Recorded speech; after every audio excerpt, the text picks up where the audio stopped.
Okay, so in our last video, we talked a little bit about generalized AI, and I want to talk about what an expert system is. So expert systems are, if you've ever been to a website and you've tried to find a part for your car. Okay, that's a good one. You go to one of these auto parts stores. We're going to go to AutoPlace. We're going to pretend we're autoplace.org. Okay, and you go and you type in the make, model, and year of your car and what it is, and it helps you find exactly like 7 parts, the good one, the cheap one, the high performance, whatever, and they're all in there.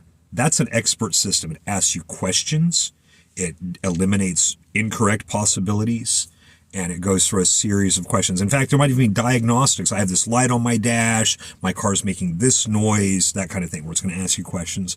Another one might be to help you design your heating and air conditioning system for your house. It's going to ask you your square footage. It's going to get the layout of your house.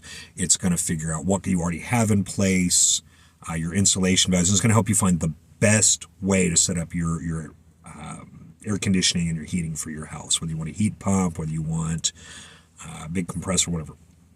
Okay. Those are expert systems, and they help you answer a question the way an expert in the field would.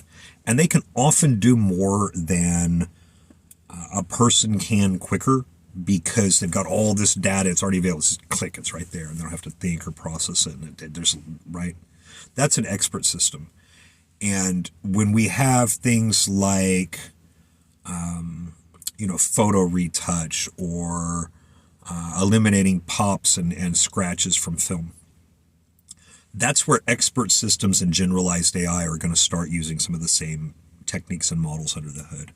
But an expert system only does what it does. It never makes a guess. There's no statistics involved. There's no variance. It's not, all it does is answer things within a set finite series of parameters.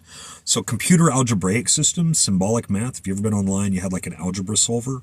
They can do some odd things sometimes, but generally speaking, they use a series of discrete rules and steps in order to solve a very specific problem. So sometimes that might be red eye reduction in a photograph. It wants to very much find that red eye. It wants to look for these shapes. It's going to use this.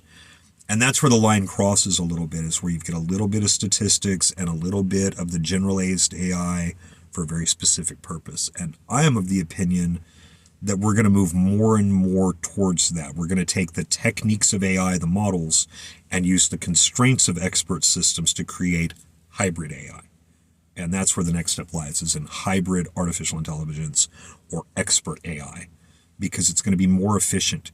If I'm trying to find medicine for a horse that's sick, I don't need to know about car parts.